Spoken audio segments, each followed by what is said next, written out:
So you have kids who are going to do things in odd or different ways you don't agree with. They're not going to do it your way, and it's going to frustrate you, and you're going to want to get on them and lecture them and show them and tell them and convince them. And I don't want you to do any of those things. One, it doesn't work. Two, it frustrates you and your child. And three, it will destroy your relationship with a strong-willed child. So I want to show you on today's episode of the Calm Parenting Podcast how to do this differently. So welcome. This is Kirk Martin. I'm founder of Celebrate Calm. If you need help, reach out to Casey, that's our son, Casey, at celebratecalm.com. Tell us about your family. Tell us what you're struggling with. We will get back to you personally because this is a family mission. We'll get back to you personally with ideas, recommendations, strategies, ideas, insights. And if you need help with any of our products, Casey will put together a custom package of our resources within your budget, or just take advantage of the big sale we have going on at celebratecalm.com. You can get either the Calm Parenting Package, which is the main package, and it'll really help you. Or if you've got a slightly older child, look up the No BS program, or just get everything, because then you have everything and you're equipped for the school year. And so here's what I want to talk about. I was doing a phone consultation, a very nice couple, and they have a teenage girl. And so there are three things that were going on as school begins that they were worried about. One is that all summer long, their kids, pretty much like many of yours, just slept in really late, all morning long. So now it's like, school time, they're going to have to get up and go to school.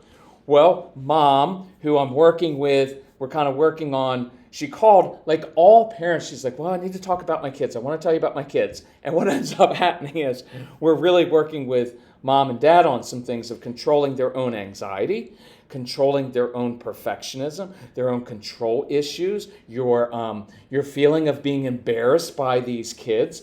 Because look, all of those feelings cause you to jump in and try to change your child, to try to force things, to lecture, to convince, to always try to get them to do things your way. And what happens? They always, not half the time, not even 3/4 of the time, literally every time, they resist. So we're working on stepping back, and I wanted to compliment this mom's doing a really awesome job because, look, many of you have things from your childhood where you had to be ultra responsible because maybe you had some different family situations, and when you were ultra responsible, it got you a lot of attention and affirmation from a parent who maybe wouldn't have given it to you otherwise. Or maybe you lived in a chaotic home and being very, very conscientious and focusing on certain things and doing really well in school. Well, that provided a sense of order and stability for you. But now that you're an adult, right? Now that you're an adult, you have to release yourself from that. See, here's a great kind of little therapy thing of that served you well when you were a little girl or a little boy. See, doing that served you well then because it provided a sense of order within all the chaos.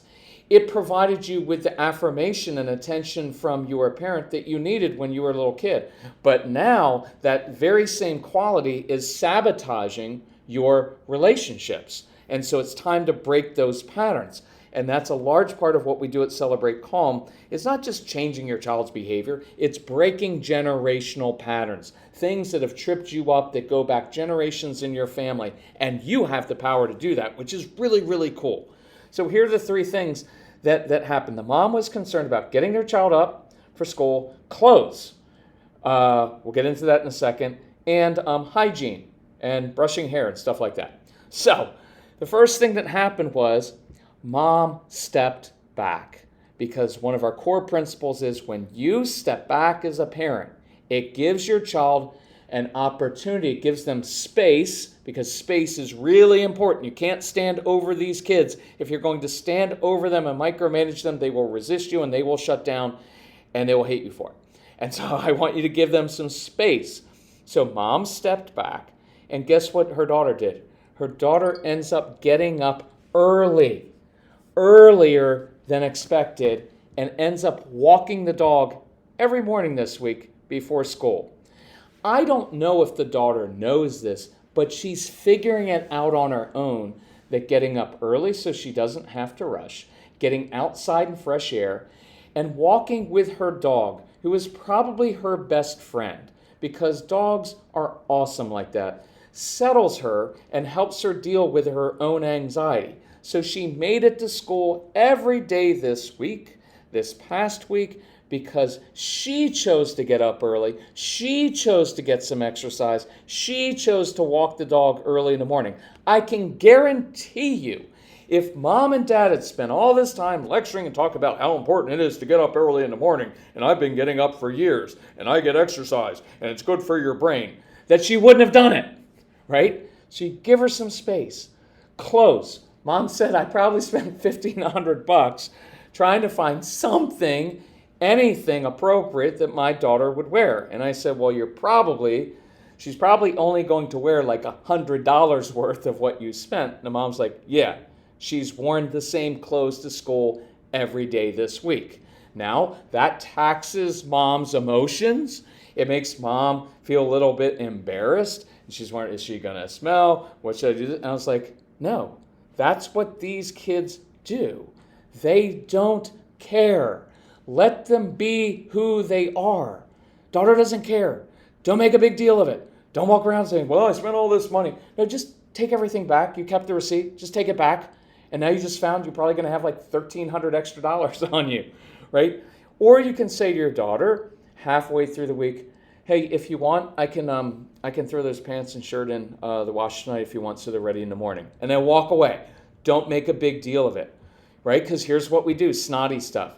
You know, you have some other clothes that you haven't worn, and I think you'll look really pretty in them, which guarantees they're not going to do it.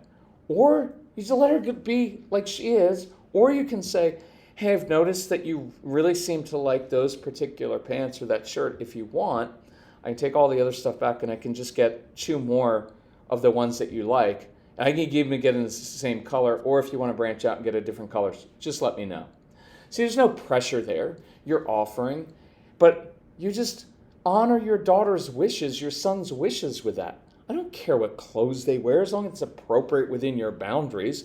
So what? That's your issue. So deal with it. Look, here's what I told him. I was like, you need to grow up and deal with it, right? You're being a freak. So she wants to wear the same thing every day. Who cares? That's your own embarrassment, and that's your issue. So stop trying to, you're creating power struggles that don't need to be done.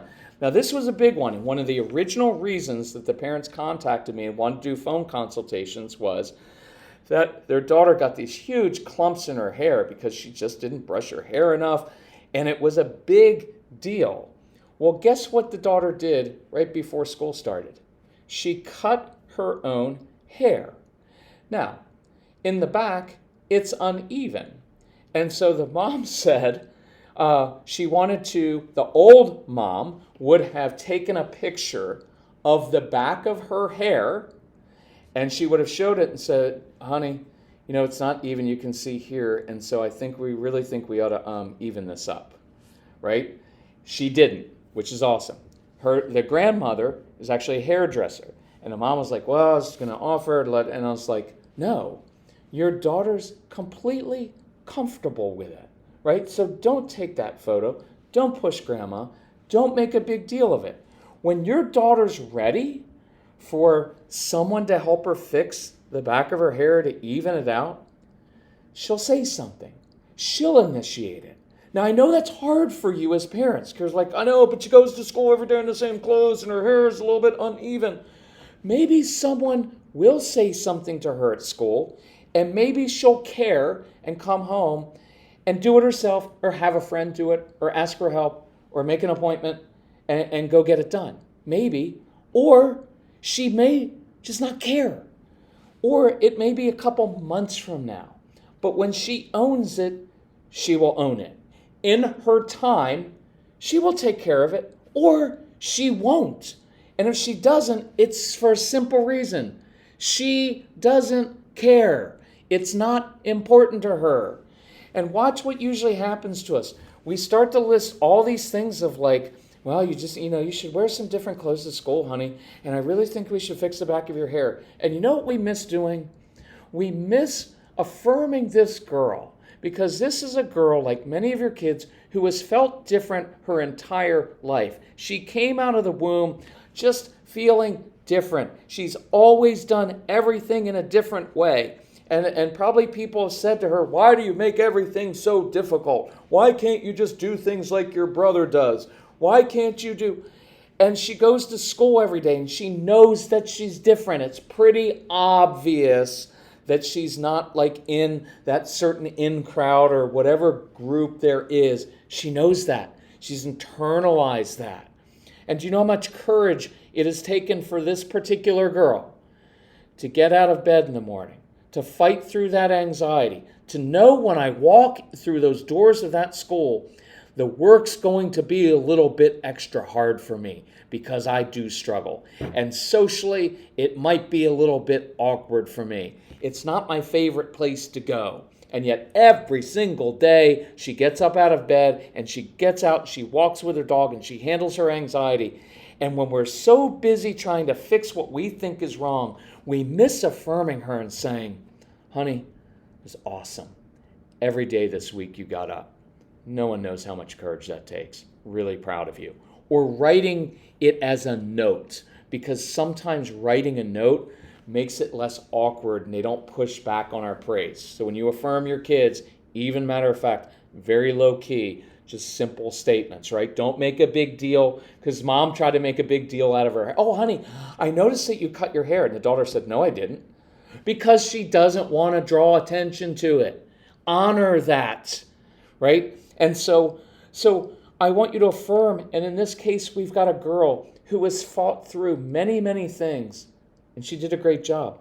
She doesn't have clumps in her hair now because she cut her own hair. Did she do it the way you want her to do it? Absolutely not. Will she ever?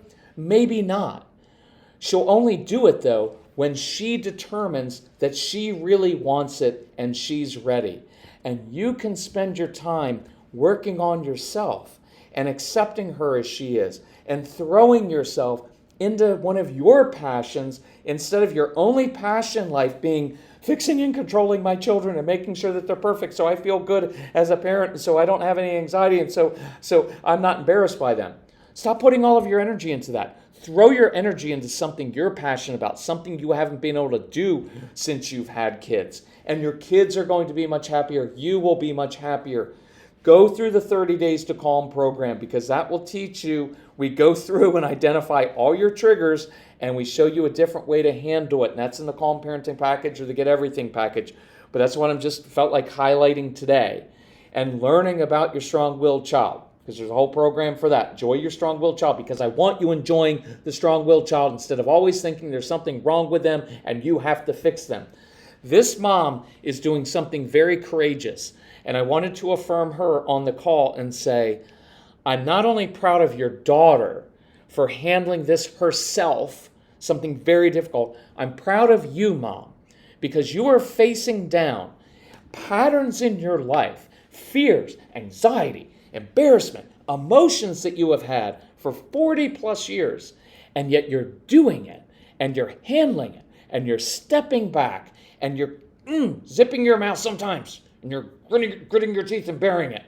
But you're controlling yourself, and you're affirming your daughter, and she notices, and she's trusting you more. That is hard to do at times, and yet this mom is doing it, and many of you are doing it, and I'm proud of you too. So that's what I'm calling you to for two reasons. One, it works better. And two, you will build trust with your child, which is what you wanted anyway, right? So let's work on that this week and enjoy the strong-willed child. Okay, if you need help with it, reach out to us. We will be thrilled to help you. You email Casey@celebratecalm.com. Hopefully, we will see some of you at live events. We're starting to travel again, which is awesome. And hopefully we get to see you in person. If you want us in your community, reach out to Casey and invite us. We'll come, because we want to travel. We want to meet people in person. Hey, thank you for listening, and we'll talk to you soon. Bye-bye.